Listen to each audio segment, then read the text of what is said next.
In this lesson, we'll talk about applying function notation. So this notation, y equals f parentheses x, is read y is equal to f of x, is function notation. And we are just saying that for every input of x, there corresponds a single output value y, right? We're saying that y is a function of x.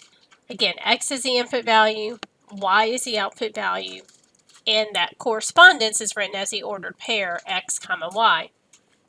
So it's really important in this notation y is equal to f of x to keep in mind x is the input, f is the name of the function, and y is the output value. Let's think about this and how we can use it to evaluate functions and just to understand that terminology. Let's say I have y is equal to 2x plus 4.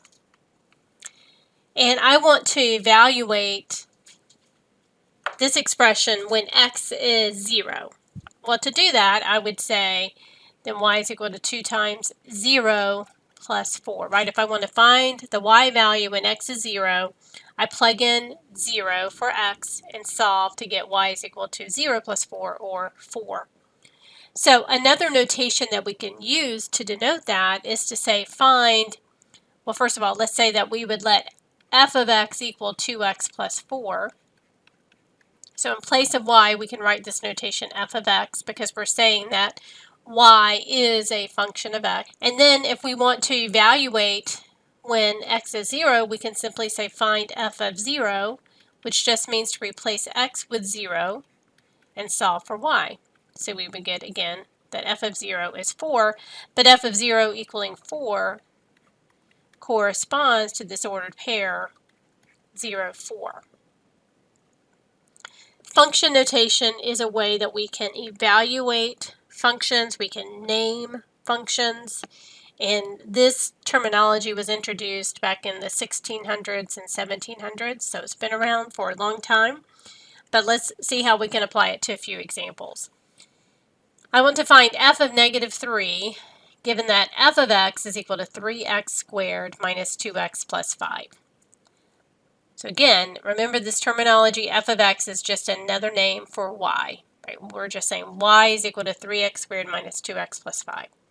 But to find f of negative 3 says in place of x, I'm substituting negative 3. If that's confusing for you, what I would suggest is wherever you see an x, put parentheses. So we'll have 3 parentheses squared minus 2 parentheses and then plus 5. And so what are we plugging in for x? We're plugging in negative 3. So again, f of negative 3 means find the y value at x equals negative 3. Then we just simplify using the order of operations.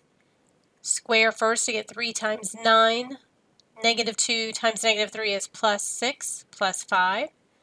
Multiply to get 27 plus 6 plus 5, which is equal to 38.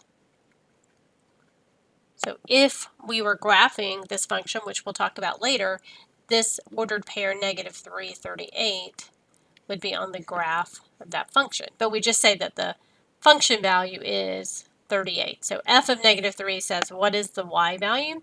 And the y value is 38. What about find g of 0, given that g of 0 is equal to 3x squared minus 2x plus 5? Okay, this is the same expression. We're just naming it differently. It doesn't really matter what letter we use, f, g, to denote the function. But to find g of 0 means the same thing. I'm going to plug in 0 in place of x. So we'll have 3 parentheses squared minus 2 parentheses plus 5. Now I'm plugging in 0. 3 times 0 squared is 3 times 0. 2 times 0 is 0 plus 5. So we really get 0 plus 5, which is just 5. So the y value at x equals 0 is 5. Now, in function notation, we can plug in more than just a single number. We can plug in an algebraic expression. If we want to find g of a plus 3, given that g of x is equal to 5x minus 1. Well, remember what I said. We're just going to think about what's in parentheses. And wherever we see the x, we're going to put the parentheses and then plug in that expression. So we want to find g of a plus 3. So g of anything is to do 5 times that something minus 1. So we'll really be doing 5 times a plus 3 minus 1, which is 5a plus 15 minus 1, or 5a plus 14. And that's all you would say. So if we input an algebraic expression, our answer is still going to have an algebraic expression.